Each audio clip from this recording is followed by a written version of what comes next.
Pantesan kalian seneng handrit murah yang satu ini. Halo guys, Dimas di sini dan kali ini kita bakal bahas handrit yang murah karena gue dapat sedikit curhatan sih dari beberapa teman-teman penonton kalau mereka juga penasaran sama yang ini. Kalau gue lihat build quality-nya so far sih menjanjikan ya. Apalagi gue tuh bener-bener penasaran loh, kemarin itu di price point 700 build quality-nya gila. Gue sampai pegal-pegal potong-potongnya dan ini pun potensial tidak terkecuali. Maka dari itu kita langsung buktiin aja gimana kualitasnya dan mari kita gas bedah sepatunya.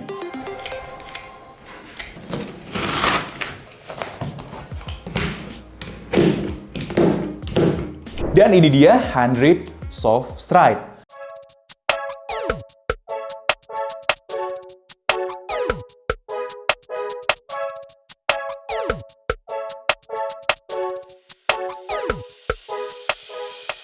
Gak usah banyak cincong, langsung aja kita bahas material uppernya ya. Uppernya ini tuh menarik, jadi di angka 400 harganya ya, kalau harga di official store-nya itu segitu, kita udah dapet knit. Nah, sejauh mata memandang, seinget gua, yang memakai bahan knit di harga under 500 itu cuman Kangki. Ya sama handrit ini berarti ya. Dan ini cukup menarik knitnya juga, karena ada beberapa pola berbeda. Yang jelas bahannya ini canggih sih yang dia bikin kayak gini ya. Nah, beberapa hal-hal detail yang mungkin teman-teman tuh suka komplain. Logo biasanya ya.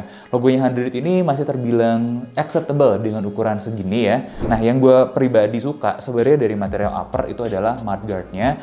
Mudguard-nya itu desainnya unik, menarik, cakep, dan di tempat yang tepat gitu. Tidak ada masalah sama sekali.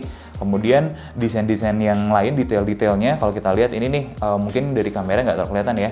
Tapi kalau kita deketin itu tuh ada pola-pola kontur-kontur yang lucu gitu ya, yang menarik. Jadi meskipun warnanya putih, nggak sepi gitu. Jadi bener-bener asik aja gitu ngelihatnya. Ada aja detail-detail menarik. Nah, yang seperti ekspektasi gua itu adalah tes Dremel. Dimana kalau materialnya handrit ini kita pengalaman 2 kali kemarin ya, selalu bagus, selalu tahan. Ini pun tidak terkecuali. Jadi dari segi Dremel kita, kalau mungkin kita berikan ini ya kasta-kasta gitu atau level-level 1, 2, 3, 4, 5, dia ada di level keempat kalau buat standar kita. Jadi bukan yang terbaik, tapi sudah masuk yang di atas rata-rata gitu ya. Kemudian begitupun dengan tes tarik. Jadi tes tariknya di 3,627 kg force. Nah, yang agak berkurang itu adalah di bagian liningnya, tapi meskipun itu masih termasuk ke standar kita lah rata-rata. Jadi tidak buruk. Gue akan langsung kasih tahu aja ratingnya 7,5 dengan beberapa catatan. Ada 2 poin yang mungkin jadi pertimbangan gue. Pertama, di tes tarikan itu termasuk biasa-biasa atau mediocre, sedangkan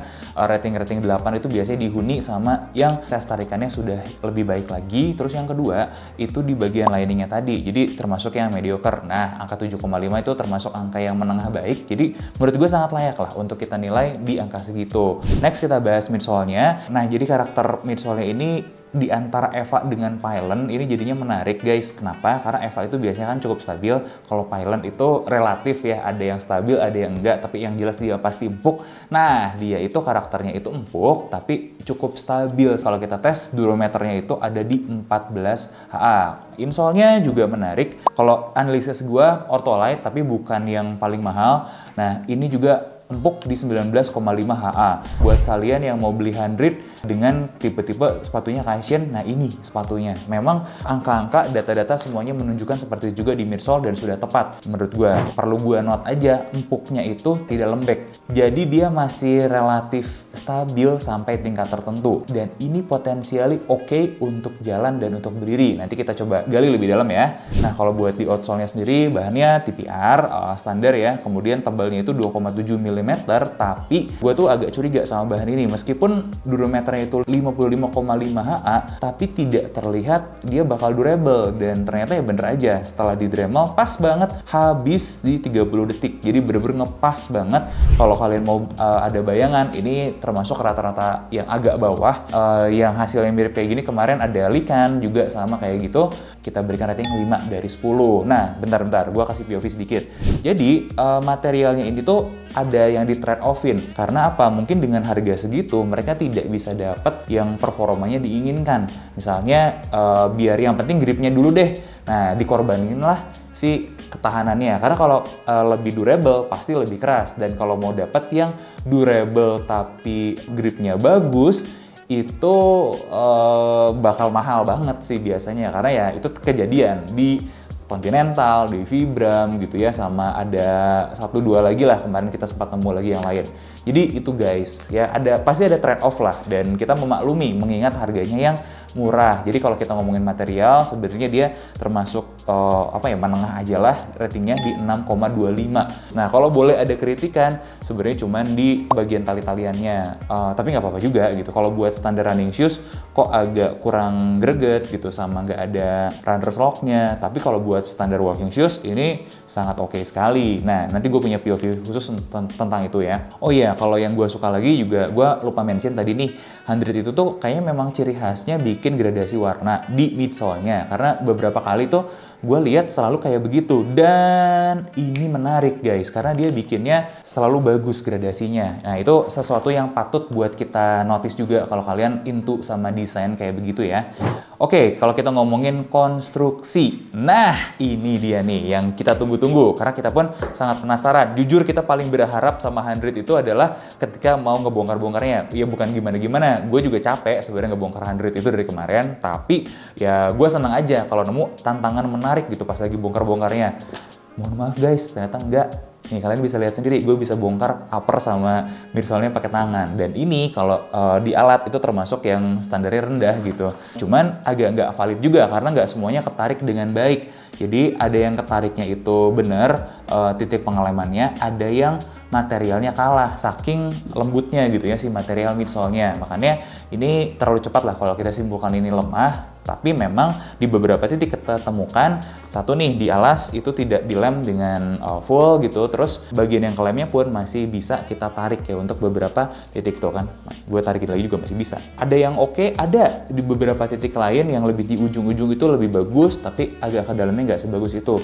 Oh jadi ternyata ini ya trade off dari harga 100 kemarin kan 700-an ke 400-an. Jadi memang ada harga ada rupa, harganya di bawah, lem-lemannya berubah gitu kan. Tapi apakah buruk? Enggak. Menurut gua ini masih sangat bisa diterima di harga 400 ribuan gitu. Maksudnya ya kita ngarep apa sih untuk sepatu running under 500. Ingat kan kita kalau ngomongin sepatu running under 500 ya memang pasti selalu ada gitu trade off-nya ya. Ini di sini salah satu trade off yang lainnya juga. Buat detail-detail yang lain, gue sangat suka sekali dengan kerapihannya 100. Sangat-sangat terpuji lah kalau buat kerapihannya, gokil banget. Itu gue suka. Nggak ada tuh namanya lem bleber, jahitan nggak rapi, jahitan mencong dan lain-lain, udah nggak ada, fix. Itu gue suka banget. Strobel stitch-nya pun bahkan sangat rapi sekali. Bisa dibilang gokil sih buat detail-detailannya. Nah ya itu aja sih guys untuk konstruksi, ya gue kasih rating 6 dari 10. Kalau kita ngomongin baru material sama konstruksi memang ternyata berkurang ya. Nah yang jadi pertanyaan itu kan nyaman atau nggak dipakainya. Oke lah kita bayar murah, tapi kan yang penting harus nyaman. Sama berhubungan dengan sepatu lari, kita juga harus ngomongin performanya. Makanya 2 segmen terakhir ini nih agak lebih mendalam, gue izin nyontek data-data ya. Pertama nih, untuk bobotnya ternyata di size 42, dia bobotnya 260,2 gram. Biasanya sepatu cushion itu kan agak berat dan ini tidak. Oke, good. Nah, lebar toe box-nya di size 42 itu 97,1 mm. Jadi dia itu medium to wide, ya hampir agak wide. Dan sudah bagus sekali. Cuman yang gue notice ternyata di size yang lebih gede di 46 dia bisa lebih lebar lagi gitu ya. Nah ini bagus sebetulnya. Tapi kalau di aktualnya jujur gue kepentok nih sama bagian ini, bagian samping-samping ini dan bagian atasnya dia kaku, dan gue belum ngerasain break in loh. Udah hampir seminggu belum ada perubahan berarti gitu dari uppernya. Jadi itu please kalian coba dicek dulu lah segimana kekakuannya di bagian sininya. Tapi kalau buat kebutuhannya jalan, ini jelas tidak mengganggu sama sekali. Jadi cuman feel-nya ada yang agak keras di sini, tapi setelah itu udah sih nggak ada masalah sama sekali. Nah, kemudian kalau kita bahas instepnya di 72,6 mm, ya untungnya kan memang dia tali-tali gini masih bisa dilebarin ya. Kemudian heel dropnya ini sangat menarik banget, sumpah. Dia cuman 0,9 cm, jadi sangat rendah ya. Dan dia ini kalau boleh kita kategorikan nih, sebenarnya dia adalah sepatu cushion ya. cushion yang neutral, stable. Iyalah, lebih ke stable lah, kayak begitu. Kenapa? Pas kalian coba mungkin pasti langsung ngerti ya. Jadi gue banyak mencoba sepatu yang lembek-lembek atau yang empuk-empuk dan biasanya itu goyang. Kalau nggak goyang pun kayak berjalan di atas marshmallow gitu banget. Jadi tidak stabil. Nah ini enggak. Jadi dia kempes, tapi udah kempes ya sudah diem segitu aja. Dan ini potensiali kalau gue udah cobain jalan ya, ini buat jalan lama tidak bikin capek, tapi tidak juga ngebantu banyak karena rockernya tidak termasuk yang agresif. Dan berdiri gue belum ngetes, sejujur-jujurnya gue belum ngetes, tapi untuk kebutuhan berdiri standar sebentar aja ini termasuk oke kok, termasuk enak. Nah jadi gue punya POV lain nanti di performance ya, apakah jangan-jangan sepatu ini tuh potensial buat jadi walking shoes terjangkau. Itu sih POV gue ya dari pengetesan di kenyamanannya daripada lari gitu ya, karena gue lebih nyaman pakai ini buat jalan daripada pakai buat lari. Terus untuk kenyamanannya kita bisa kasih 7,5 lah dari 10 karena kombinasi tadi itu ya. Jadi empuknya ya, cushionnya ya itu oke. Kemudian kestabilannya juga sangat diterima, plus supportnya juga yang sangat baik. Untuk support ya, kita lateral test bagian depannya ini tuh sangat lentur sekali. Jadi buat standar sepatu lari pun menurut kita ya ini termasuk yang terlalu lentur. Jadi kurang baik juga, tapi belakangnya, nah yang kalau kita tes lateral kayak gini, ini sudah pas, sudah baik, apalagi belakangnya ini baik sekali. Jadi ternyata bagian belakangnya ini itu tuh bisa mensupport dengan baik meskipun ukurannya kecil sekali loh. Dan ini sesuatu yang harus kita unjukin jempol karena biasanya kalau naruhnya kecil-kecil gitu nggak terlalu ngaruh, nggak terlalu ngefek. Nah ini sebenarnya kombinasi dua ya di dalamnya sama stabilizer di sini dan bagus sekali. Cukup bisa gitu menghug kaki kalian dengan baik, tapi akan jauh lebih baik lagi kalau ada runner's lock-nya.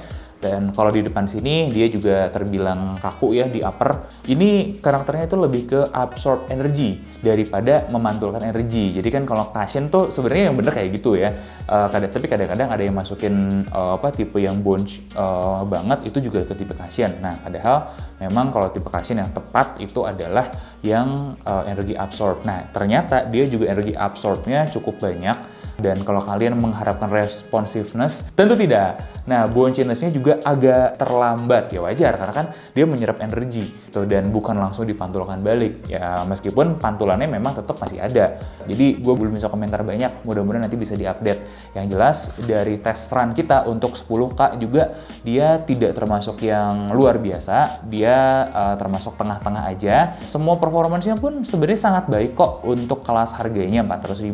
Cuman, ya mungkin karena tester kita juga ada beberapa benchmarking ya dengan sepatu yang harga di atasnya. Kalau diperbandingkan pun ya masih di tengah-tengah lah, belum yang ngelewatin gitu ya, apalagi eksepsional sekali belum. Jadi biasa-biasa saja. Nah itu kita berikan rating 7 makanya untuk performance-nya. Gue cuma pengen ngasih tambahan untuk siapa aja sepatu ini. Menurut gue ada 2 kategori.